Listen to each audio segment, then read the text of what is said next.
Yo, welcome back, Scroll and Sword. We got a good leadership lesson for you today in the devotional from Joshua 19 through 21. This scripture shows that how you take your place matters just as much as what you receive. And in Joshua 19, 49 through 51, Joshua receives his inheritance last.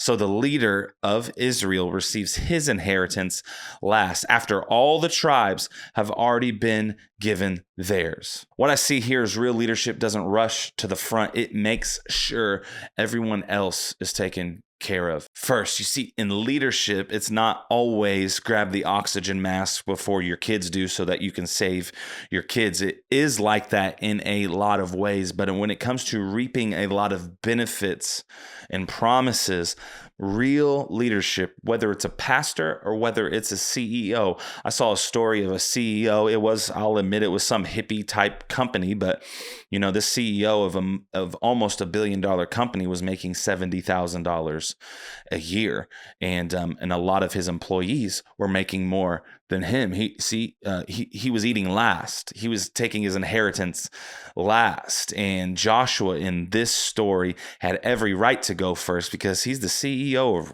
of Israel, bruh.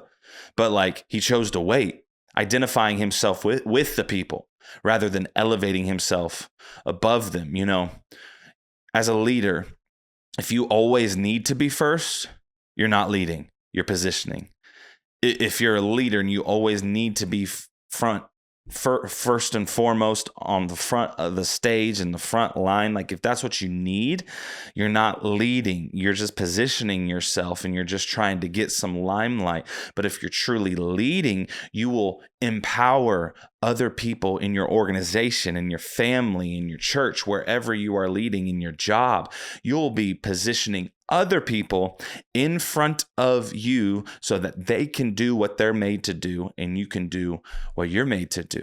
And Joshua's humility here, it really reflects this pattern that we later see in the person of Jesus Christ, who humbled himself. Philippians chapter 2 says, before being exalted as divinity. God's kingdom, it runs on humility first and then honor. So it's position second and it's heart posture first. God's kingdom runs on humility first and then honor. And just because you're not a pastor doesn't mean that you can lead in the marketplace like some jerk, or you can lead in the marketplace like, oh, look at me, I'm God's gift to earth. And it's no, the gift to earth was God himself, and his kingdom runs on humility first. And scripture shows that those who humble themselves will be lifted up. If you trust God with your place, you won't have to fight for it. I can't remember who said it, but I remember a preacher talking about it once about being a prophet. He really believed he was called to be a prophet of God. He had a prophetic voice, and the Lord told him, if you are a prophet, you don't need to stand from the rooftops and let everybody know you're a prophet. I will be the microphone or the megaphone to your voice, and the right people will hear it. Just trust God where you're at. Trust God with what you have, and you don't have to fight for the promise that he has put in front of you. You don't have to fight for an inheritance. An inheritance is promised ahead of time. So you don't have to take first place. If you just stay faithful, God will give you your place. All right? Love y'all. See you in the discussion room.